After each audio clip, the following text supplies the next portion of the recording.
Well, thanks, Manfred. Welcome at BOKU to all of you. When Manfred Schrenk contacted me and invited me to host the 26th RealCorp, I spontaneously said yes, because I think it's a very valid, very nice conference. And we also found the conference theme quite quickly: creating habitats for the third millennium, smart, sustainable, climate neutral. Why this theme? We live in times of disruptions. We have environmental crisis with rapid climate change, massive biodiversity losses, and land degradation. We lose the biological productivity as basis for feeding the global population more and more. We are highly exposed to natural disasters, floodings, droughts, storms, and many more. And we also have to deal in future with legacies that we are now creating, environmental legacies like, for instance, the garbage patches in oceans, the nuclear catastrophes like Chernobyl or Fukushima, and many more.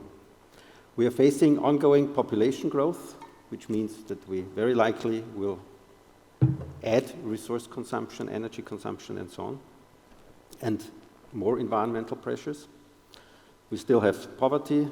We have to deal with migration flows, with urbanization, and what also adds to our disruptions, I think, that we are facing is digitalisation. It will change the way we work, we earn money, we organize our economy, we organize our private lives, we organize our lifestyles. On the one hand, we will reach new levels of networks, as for instance in these conference sessions, having hybrid formats, presence, plus digital forms of participation. We will induce new flows of goods and services. But digitalization will also kill jobs, many of them. And the question is also how we can replace them, how we can provide decent income and meaningful work for all of us on a global scale. And of course, we are in the middle of a pandemic situation that changes our social and economic life. And in many respects, we still hope that the pandemia can be fought efficiently and that we can return to our habits. But many of these habits are not sustainable. So the question is, how should we use this crisis to develop further? And in many respects, I propose that we got a glance in the digitalized future, that the pandemia accelerates many developments that would take or will take place anyhow in the future, were to come anyhow. At the same time, the consciousness increases that also in politics, but also in the population, at all scales, from global to local, that we have to fight the negative impacts of our economic activities, practices, and of our lifestyles, that we cannot continue our business as usual, and that we have to change developments for the better. We have to increase the quality of life for all people, striving for sustainability as it is framed and laid out in the Sustainable Development Goals. And this, inter alia, also means that we have to change the ways how we shape, how we organize, and how we govern our cities and regions, so that we can adapt to these disruptions in a resilient and sustainable way. But given all the problems that we face, the question is where to start. Which problems need the most urgent concern?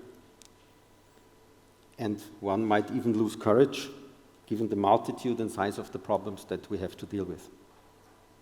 But here I propose that it is not important where to start, as long as we, first of all, get moving, as long as we start, and no matter which topic we address, as long as we consider the planning principles of sustainable development.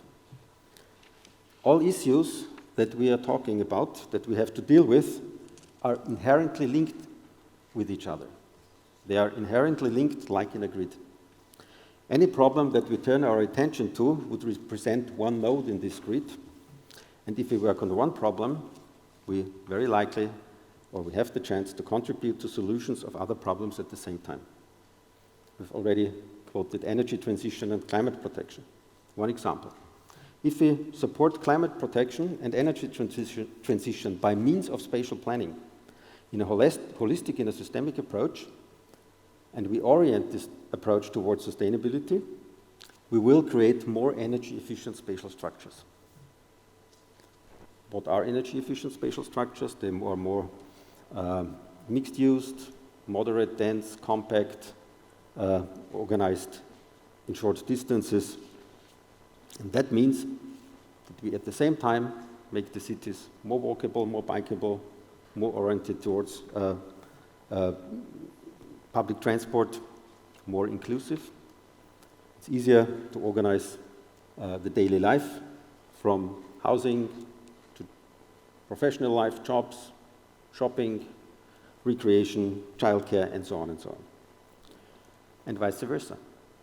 If we work on more walkable and bikeable towns and cities, we make them more energy efficient at the same time. And we increase the quality of life for all citizens. And this is not the only reason, because of these interlinkages, that we can be optimistic. We also live in wonderful times.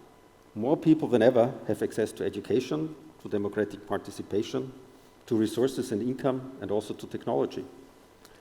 Even though there are large differences between countries and also between different social groups within countries.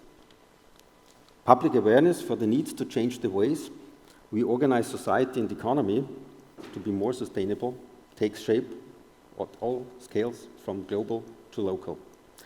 And in these developments lie new opportunities for a transition towards an overall sustainable development.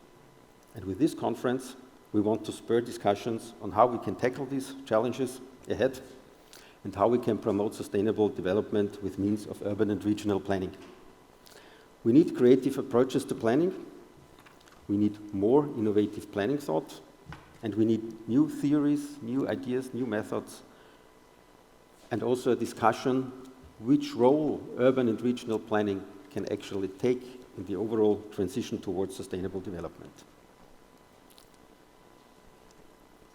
The pandemic situation, with again increasing case numbers starting the fourth wave, poses special challenges both for organizing but also for participating in the conference, as we all know.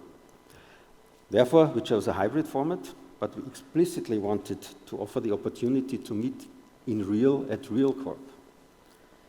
And I thank all who are involved and involved themselves in organizing the conference, of course, our partners and our sponsors. A special thanks to Manfred Schrenk and Clemens Bayer from CORP, but also to all the BOKU staff, and there are many, who are engaged and took the challenge of organizing this conference also in times of rather high uncertainty. I also want to give my special thanks to Rector Hasenauer and also to the health officials at BOKU that we could elaborate and that you could approve a COVID-19 protection concept that allows us for being here physically. And for all of you who are here in the lecture theater, I wish you a good time in Vienna, fruitful discussions, networking opportunities that we have missed so hard in the last 1.5 years. And for all of us here in the lecture theater and also in front of the monitors, I wish you all interesting new insights and fruitful discussions. Thank you.